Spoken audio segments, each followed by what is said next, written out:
नमस्कार प्रिय बच्चों। सोमेटिक एम्ब्रियोजेनेसिस वॉल्यूम 2 वॉल्यूम 1 आपको पीपीटी और वीडियो के रूप में मिल चुका है आपके एलएमएस पर। लेकिन आज बात की जानी है सोमेटिक एम्ब्रियोजेनेसिस वॉल्यूम 2 पर, वो भी हिंदी में।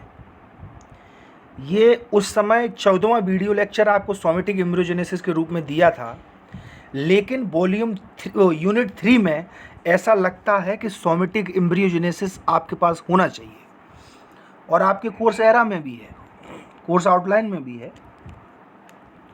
तो सोमेटिक एम्ब्रियोजेनेसिस के हिंदी वीडियो को पुनः वॉल्यूम 2 संज्ञा दे के आपको बनाकर समझा रहे हैं, जिससे चीज़ें और अच्छे से आपके दिल और दिमाग में कंठस्थ हो जाए। तो माइक्रो प्रोपगेशन टेक्नोलॉजीज, सूक्ष्म प्रवर्धन तकनीकी, यूनिट 3, 15वां आपका ये लेक्चर है। टॉपिक है सोमेटिक एम्ब्रियोजेनेसिस। कोर्स इंस्ट्रक्टर अंकुर शर्मा, पद सहायक प्राध्यापक कृषि संकाय। चलिए तो हम आउटलाइंस को शुरू करते हैं कि किन किन आउटलाइंस में हमको वीडियो में आगे बढ़ना है। पहला है हमारी पूर्ण शक्तता, जिसको हम टोटिपोटेंसी कहते हैं। फिर उसकी चित्रीय प्रस्तुति है। फिर विभेदीकरण है, डिफरेंशिएशन।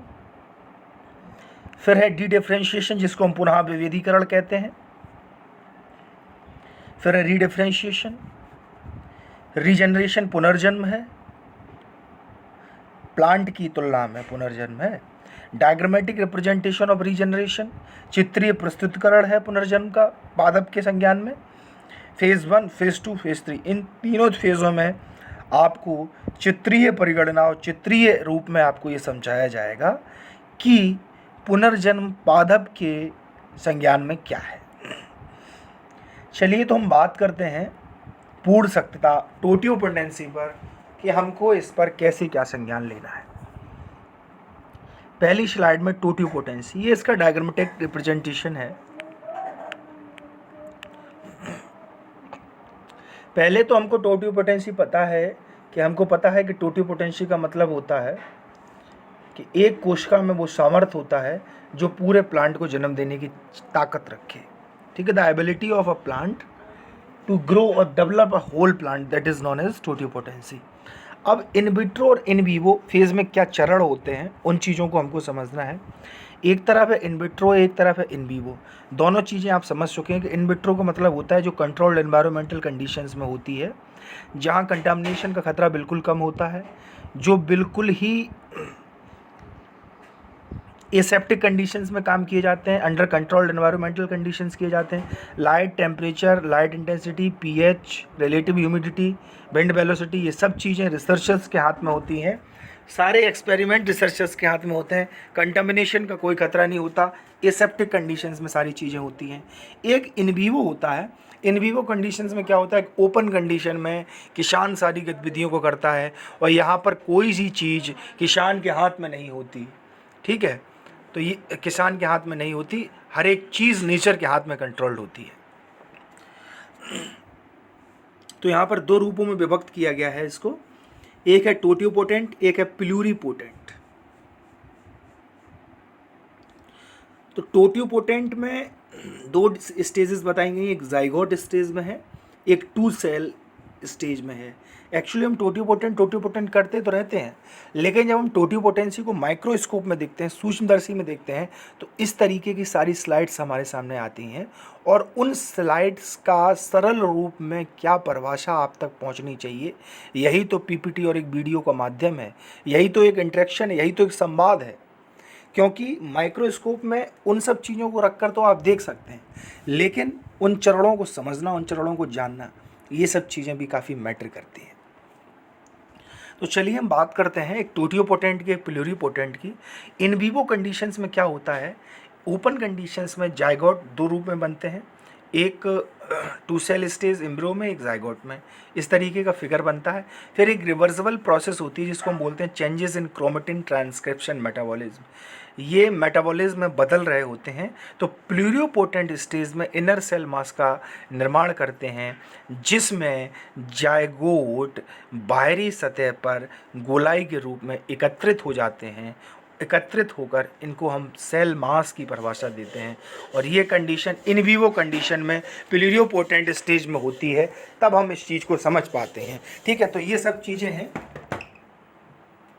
ठीक है, तो इन सब चीज़ों को करने के लिए ये सब पद्धतियाँ हमको अपनानी पड़ती हैं। खैर, थोड़ा सा डिस्टरबेंस हो गया था, इसलिए आप उस चीज़ को इग्नोर करना। लेकिन अब क्या है कि जब हम इन विट्रो कंडीशंस में आते हैं तो वहाँ टोटियोपोटेंट और प्लूरियोपोटेंट थोड़े से अलग हो जाते हैं। यहाँ छोटी छोटी सेल्स बन जाती हैं, 2 सेल लाइक सेल्स, छोटी छोटी सेल्स बन जाती हैं जो प्लूरियोपोटेंट से टोटियोपोटेंट्स की तरह रिवर्सिबल होकर एम्ब्रियोनिक स्टेम सेल्स को बनाती हैं। यहाँ पर आप देख रहे थे राउंड राउंड सेल्स हैं, पर यहाँ पर सारी सेल्स आपको भरी भरी नज़र में आ रही है। तो ये एक पद्धति है पूर्ण सत्यता की, टोटियोपोटेंस की, जो माइक्रोस्कोपिक कंडीशंस के द्वारा ही आपको समझ में आएगी। जब आप सूक्ष्मदर्शी में उसका पूरा चरित्र देखेंगे तब आपको समझ में आएगी। पर इसको समझाना यहाँ वीडियो के रूप में एक उद्देश्य था, क्योंकि सोमेटिक एम्ब्रियोजेनेसिस के वॉल्यूम 2 को लेकर चल रहे हैं, तो आपको 90% उन्हीं सब चीज़ों का सामना करना पड़ेगा, पर कुछ लिटरेचर बदलेगा, इसीलिए उसको वॉल्यूम 2 की संज्ञा दी गई है। नेक्स्ट स्लाइड की यदि हम बात करें तो अब इसमें आ गई टोटिपोटेंसी। आखिर टोटिपोटेंसी है क्या? कि किसी भी कोशिका की पूरे जीव को जन्म देने की क्षमता टोटिपोटेंसी है। जब कोई कोशिका पूरे जीव को जन्म दे दे तो उसको हम टोटिपोटेंसी कहते हैं, उसको हम कहते हैं पूर्ण सत्यता। ठीक है, तो टोटियोपोटेंट का मतलब पूरी तरह से जन्मक्षम, पूरी तरह से जननक्षम टोटल पोटेंट है। टोटिपोटेंट सेल का सबसे अच्छा उदाहरण एक युग्मनज जायगोट है। यह विभेदन करता है और पूरे जीव को जन्म दे सकता है। तो ये बताया गया है कि मान लो हमने किसी मदर प्लांट से किसी एक्सप्लांट को आइसोलेट किया। सबसे पहले तो हमको ये याद रखना है कि हमारा जो मदर प्लांट है उसमें किसी भी तरीके का डिजीज़ और इंसेक्ट का इन्फेस्टेशन नहीं होना चाहिए। वो प्लांट किसी भी बायोटिक और एबायोटिक स्ट्रेस से सफ़र नहीं होना चाहिए। अगर वो प्लांट किसी भी बायोटिक और एबायोटिक स्ट्रेस से सफ़र कर रहा है तो ऐसी कंडीशंस में जो हमको एक्सप्लांट प्राप्त होगा वो एक्सप्लांट भी प्रायः इंटरनली इतना वीक हो चुका होगा कि वो अपने डिज़ायरेबल कैरेक्टरिस्टिक्स को शो नहीं कर पाएगा, और ऐसी कंडीशंस में हमारा पूरा का पूरा रिसर्च ख़राब होने का भय रहता है। तो हमने देख लिया कि हमारा मदर प्लांट पूरी तरीके से स्वस्थ है, उसमें सारी चीज़ें टाइम से हो रही हैं। ठीक है, फोटोसिंथेसिस के साथ साथ ट्रांसपिरेशन, इसके साथ साथ एवेपोरेशन, ये सब चीज़ें हो रही हैं। फ्लावरिंग, फ्रूटिंग टाइम से हो रही है। ठीक है, वेजिटेटिव ग्रोथ, उसका कैनोपी, सब कुछ बहुत अच्छा है। ये सब चीज़ों को देखने के बाद हम एक्सप्लांट को आइसोलेट करते हैं और एक्सप्लांट को लेते हैं। उन एक्सप्लांट्स से वो टिश्यूज़ के रूप में होते हैं, उन टिश्यूज़ से हमको एक सेल को आइसोलेट करना होता है और उस सेल में वो क्षमता हमको पैदा करनी होती है जो मात्र एक बारीक से सेल के पूरे प्लांट को पैदा करने की क्षमता रखती है। यही तो टोटियोपोटेंसी है। तो फिर से इस चीज़ को समझना है कि किसी भी कोशिका की पूरे जीव को जन्म देने की क्षमता टोटिपोटेंसी है। टोटिपोटेंट का मतलब पूरी तरीके से जननक्षम, जो टोटल पोटेंट है जननक्षम। टोटिपोटेंट सेल का सबसे अच्छा उदाहरण एक जायगोट है, एक युग्मनज है। यह विभेदित करता है और पूरे जीव को जन्म दे सकता है। तो ये हमने परिभाषा समझी। इसके बाद हम नेक्स्ट स्लाइड की बात करेंगे। तो इसमें भी एकदम चित्रीय प्रस्तुत को दिखाया गया है, और चित्रीय प्रस्तुत को आप पीपीटी के माध्यम से भी समझ सकते हैं। ठीक है, बारीक तरीके से मैं समझाने का प्रयास करता हूँ कि E25 मॉड्यूला, ठीक है, गोल संरचना में मध्य भित्ति पर आकर इकट्ठे हुए हैं। ये मध्य भित्ति जब जाती है E35 स्टेज में, जिसको हम अर्ली ब्लास्टोसिस्ट बोलते हैं, तो फिर जब ये E35 स्टेज में जाती है तो फिर हम इसको सूक्ष्मदर्शी की उपस्थिति में देखते हैं तो ये बाहरी सतह की झिल्ली में छोटे रूप में लगे हुए स्पष्ट होते हैं। ये E2 से E3 के चेंजेस का एक उदाहरण है।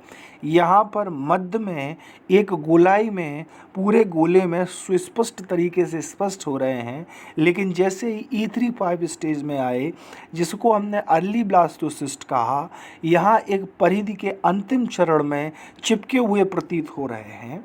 फिर जब FGF स्टेज आया तो वहाँ रिवर्सिबल कंडीशंस में E4-5 कंडीशन आई, जिसको हमने लेट ब्लास्टोसिस्ट कहा। ऐसी कंडीशन में बाहरी सतह के ऊपरी भाग में, पूरे ऊपरी भाग में जो विभाजन का एक केंद्र है उसमें लगे हुए दिखाई दे रहे हैं, और इसके साथ साथ एक के ऊपर एक ना होकर सारे टिश्यूज़ अलग अलग सुस्पष्ट रूप से दिख रहे हैं। फिर क्या होता है, E2-5 स्टेज और FGF स्टेज का क्या होता है, बाइफर्गेशन। ये इरिवर्सिबल जब कंडीशंस में अपना रिएक्शन करते हैं तो फिर 2I LIF टोटिपोटेंट सेल ये अपने एपिब्लास्ट प्रिकर्सर और प्रिमिटिव एंडोस्पर्म प्रिकर्सर के रूप में LIF की अनुपस्थिति में रिवर्सिबल प्रोसेस करती है, जिससे 2I LIF का निर्माण होता है, और यही एपिब्लास्ट प्रिकर्सर फिर रिवर्सिबल कंडीशंस में डिफरेंशिएटेड एपिब्लास्ट का निर्माण करते हैं, जहां 3 बिंदुओं का उदय होता है, जिनको हम मेसोडर्म, एक्टोडर्म और डेफिनेटेड एंडोडर्म कहते हैं। ये सब चीज़ें जो टोटिपोटेंट सेल में हो रहा था वो 2I LIF की उपस्थिति में हो रहा था, और मेसोडर्म, एक्टोडर्म और डेफिनेटेड एंडोडर्म का निर्माण हुआ ये सीरम LIF कंडीशंस में हुआ, जिसको हम टोटिपोटेंसी, प्लूरियोपोटेंसी और मल्टीपोटेंसी कहते हैं। 3 तरीके की पोटेंसी होती है, एक टोटिपोटेंसी, एक प्लूरियोपोटेंसी, एक मल्टीपोटेंसी। चलिए हम नेक्स्ट स्लाइड की बात करते हैं, जिसमें एक कॉन्सेप्ट बताया गया है। इसका कॉन्सेप्ट क्या है, टोटिपोटेंसी का क्या कॉन्सेप्ट है। तो इस पर कह रहे हैं कि प्रायोगिक तौर पर यह देखा गया है कि कैलस में प्रवर्धित हो रही सभी कोशिकाएं पूर्णशक्त नहीं होती। प्रायोगिक तौर पर, प्रैक्टिकली वे में ये देखा गया है कि जो कैलस में प्रवर्धित हो रही कोशिकाएं होती हैं वो टोटिपोटेंस नहीं होती, पूर्णशक्त नहीं होती। हालांकि सैद्धांतिक रूप से हर सभी कोशिका पूर्णशक्त होनी चाहिए। प्रैक्टिकली भी से जो जितनी भी कोशिका हैं वो टोटिपोटेंट्स होनी चाहिए। अतः यह विचारणीय प्रश्न या कारण है, सभी कोशिकाएं पूर्णशक्त नहीं होती। वैज्ञानिकों का मानना है कि पूर्णशक्तता की अभिव्यक्ति सीमित होती है।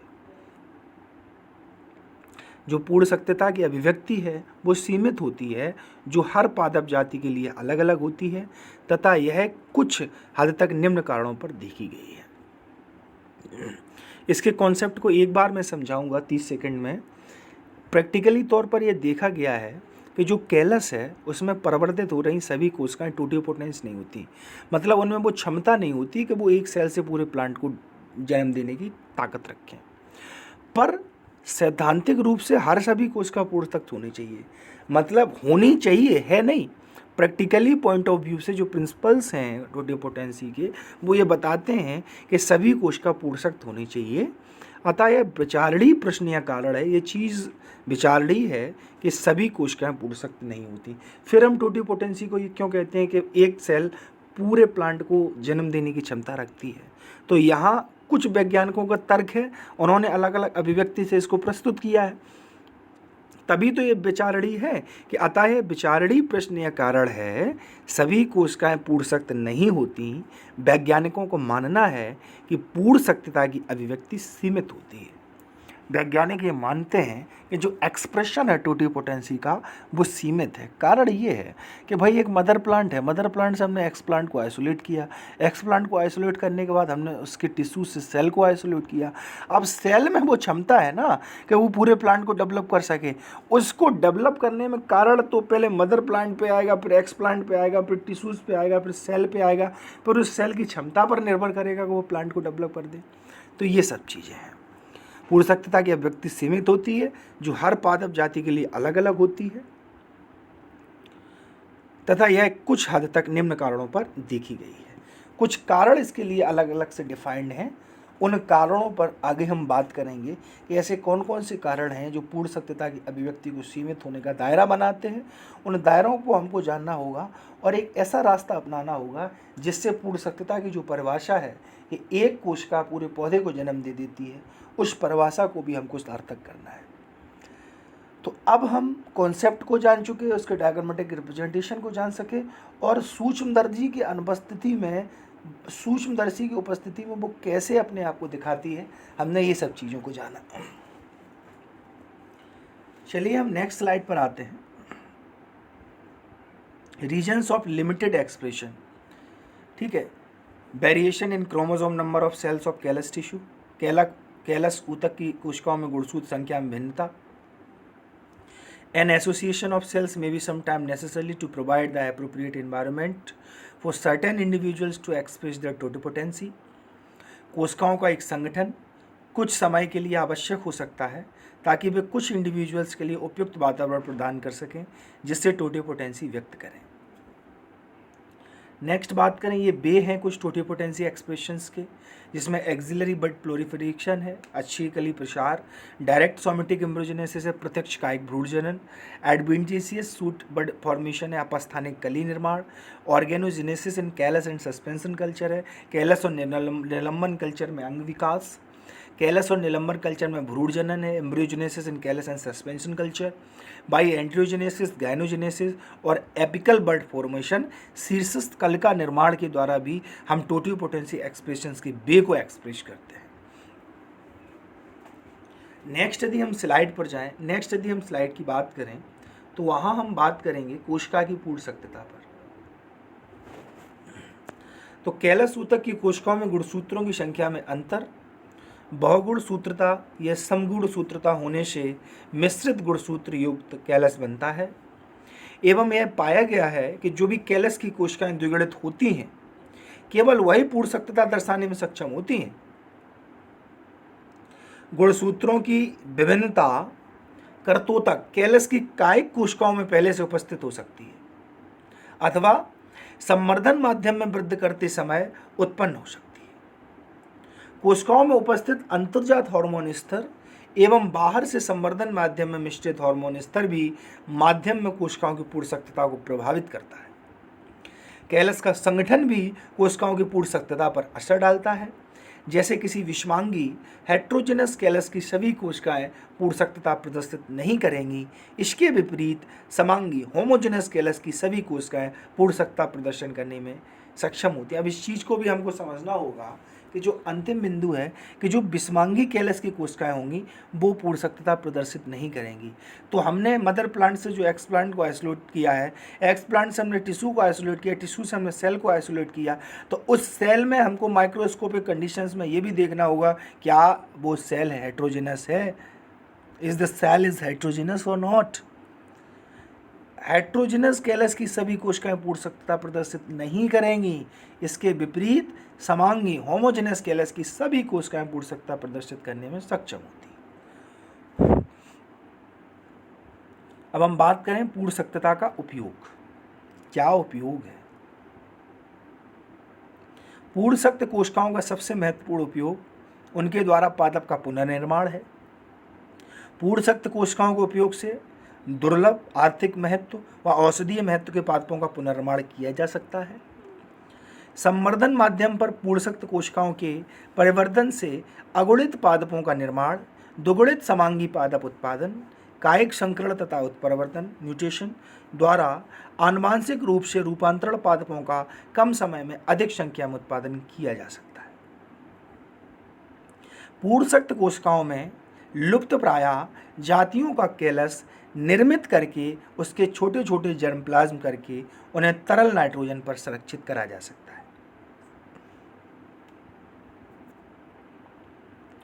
ये कुछ डायग्रामेटिक रिप्रेजेंटेशन है। लीफ से प्रोटोप्लास्ट, प्रोटोप्लास्ट से नोड सेगमेंट, फिर इंटरनोड सेगमेंट और हाइपोकोटाइल, डीएनए और AC multiple suit formatting DNA. इसको आप पीपीटी के माध्यम से समझ सकते हैं। अब डी डिफरेंशिएशन की बात करें, यहाँ से अंग्रेजी साहित्य शुरू होता है, हिंदी में हमने आपको पूरा समझा दिया है। अब यहीं हम अपनी पीपीटी को ख़त्म करते हैं।